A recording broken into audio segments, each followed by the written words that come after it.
가정의 달 5월을 맞이해서 하나님의 한없으신 사랑과 축복이 성도님들의 모든 가정에 충만하시기를 간절히 기원합니다. 미국의 자동차왕 헨리 포드가 사업에 성공한 후에 처음으로 자기의 주택을 지었습니다. 농부의 아들로 태어나 어렸을 때 뛰어놀던 그 밭 한가운데 자그마한 집을 지었습니다.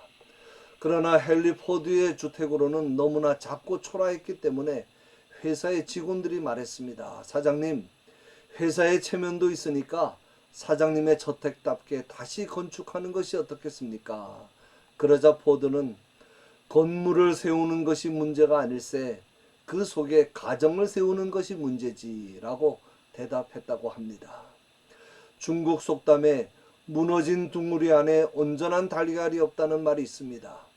온전한 가정이라야 온전한 자녀가 나올 수 있다는 말입니다. 아무리 대궐 같은 집을 지었어도 가정을 바로 세우지 못하면 집은 행복을 위하여 전혀 도움이 되지 못합니다. 그러므로 먼저 가정을 바로 세우는 것이 중요합니다. 오늘 본문에 보면 아름다운 신앙인의 대표적인 가정을 보게 됩니다. 고넬료의 가정입니다.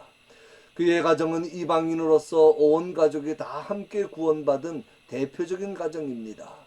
고넬료는 충실한 직업군인이었고 가정에서도 훌륭한 가장이었습니다. 뿐만 아니라 신앙적으로도 모든 식구들에게 본이 되는 훌륭한 신앙인이었습니다. 그가 경건하여 온 집안과 더불어 하나님을 경외했다 그랬습니다. 가장인 고넬료가 경건했기 때문에 온 집안 모든 가족이 하나님을 두려워했고 가장이 신앙생활을 제대로 했기 때문에 온 가족이 다 함께 신앙에 바로 설 수가 있었습니다. 심지어는 고넬료의 집의 종들과 부하들까지도 주인과 상관의 신앙에 감화되어 경건한 삶을 살았던 것을 알 수 있습니다. 부모가 경건한 생활하지 않으면 자녀들은 절대로 하나님을 두려워하지 않습니다. 이것은 예외 없는 철칙입니다.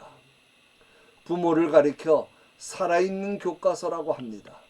부모와 자식은 항상 같이 생활하기 때문에 자식은 부모의 말과 행동에서 모범을 찾습니다.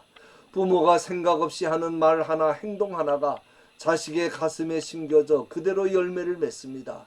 자식들이 부모를 닮고 싶어서 닮는 거 아닙니다. 항상 보니까 저절로 닮습니다. 그래서 부전자전이라는 말이 있는 겁니다. 그러면 고넬료가 어떻게 살았기에 온 가족이 다 함께 주님을 경외하는 경건한 가정이 될 수 있었겠습니까? 먼저 고넬료는 신앙과 생활이 일치하는 본을 보여주었습니다. 그가 경건하여 온 집안과 더불어 하나님을 경외하며 백성을 많이 구제하고 하나님께 항상 기도하더니 그랬습니다. 고넬료의 신앙의 특징은 기도와 구제입니다.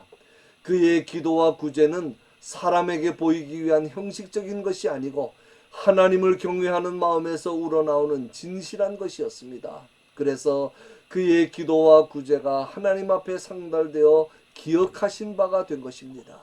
사람들을 향한 그의 구제는 마치 하나님께 바친 제물의 향기처럼 하나님의 보좌 앞에 상달되었고 그의 기도는 하나님께서 언제든지 응답해 주시기 위해 기억하고 계셨다는 말입니다. 특히 그는 하나님께 항상 기도했다고 했는데 항상 기도했다는 말은 두 가지 뜻이 있습니다. 하나는 시간을 정해놓고 기도했다는 뜻입니다. 본문에 고넬료가 기도하다가 환상을 본 시간이 제9시로 되어 있습니다. 유대인들은 하루에 3번 3시, 6시, 9시 지금 우리 시간으로는 오전 9시, 12시, 오후 3시입니다. 이렇게 시간을 정해놓고 기도합니다. 고넬료는 비록 이방인이었지만 유대인들의 기도하는 이런 좋은 전통을 따랐습니다. 또 하나는 모든 생활을 기도하는 자세로 살았다는 뜻입니다. 말 한마디 할 때도 기도하는 마음 자세로 그리고 행동 하나 할 때도 기도할 때처럼 매사에 조심해서 행동했다는 말입니다. 고넬료는 직업군인으로 군생활에 매여 있는 바쁜 사람입니다. 그리고 유대의 나라를 점령하고 있는 점령군의 지휘관입니다. 오히려 빼앗을 수 있는 위치에 있는 사람이지 도와주고 구제할 책임을 가진 사람이 아닙니다. 그러나 그는 하나님께 항상 기도하면서 기도한 대로 실천하기 위해 최선의 노력을 다한 것입니다. 우리도 자녀들과 후손들에게 이런 본을 보여주어야 합니다.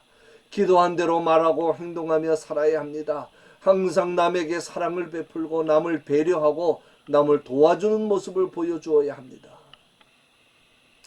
미국에서 목회할 때 금방 이민 온 어떤 분이 아버지가 한국의 어느 큰 교회 장로님이라는데 본인은 교회에 나오지를 않습니다.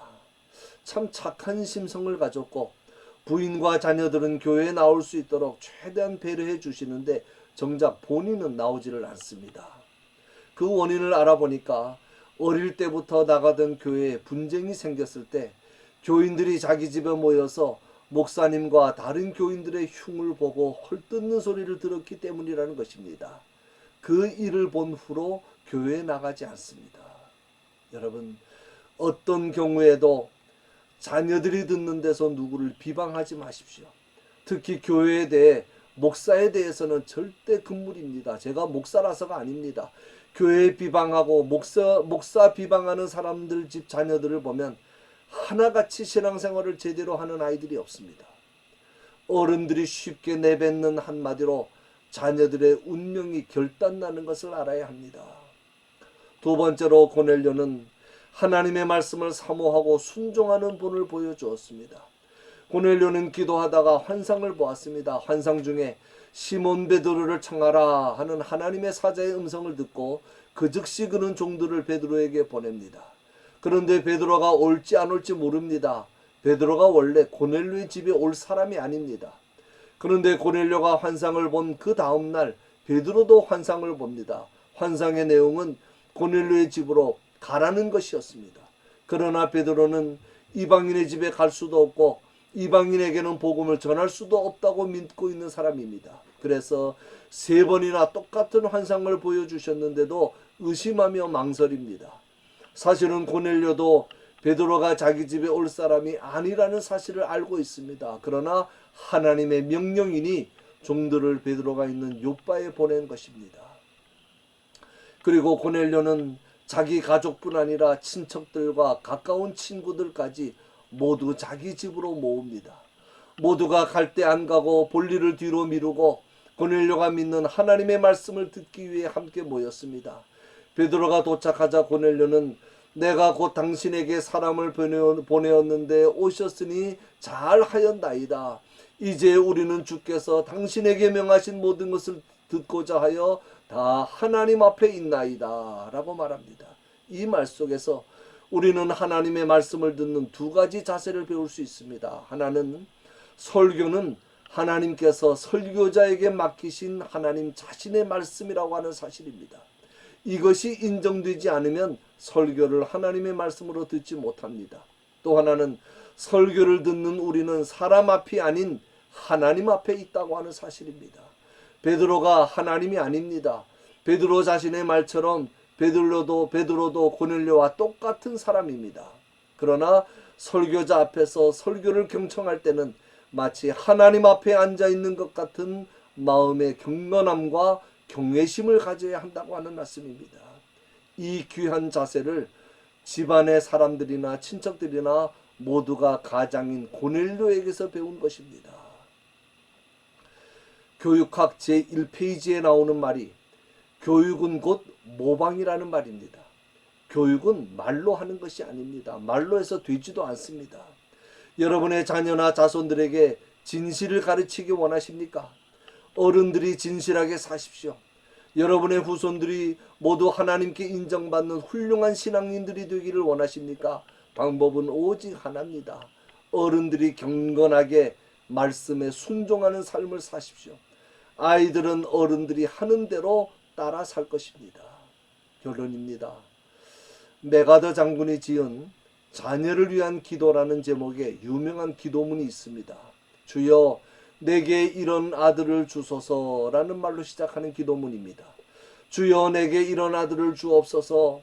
약할 때에도 강함을 알 수 있는 아이, 두려움 앞에서도 용감히 맞설 수 있는 아이, 마음이 깨끗하고 목표가 높으며 남을 정복하기 전에 자기를 정복할 수 있고 과거를 잊지 않으면서 미래로 나가는 그런 아이가 되게 하소서. 이런 식으로 쭉 계속됩니다. 참 훌륭한 기도문입니다. 그런데 이 기도문의 마지막은 이렇게 끝을 맺습니다. 그리하여 아버지 된 내가 그 아들을 인하여 내가 헛되이 살지 않았구나 라고 말할 수 있게 하소서. 그는 평생을 직업군인으로 나라와 민족과 세계를 위해서 큰일을 했습니다. 그러나 그 모든 것 별것 아닙니다.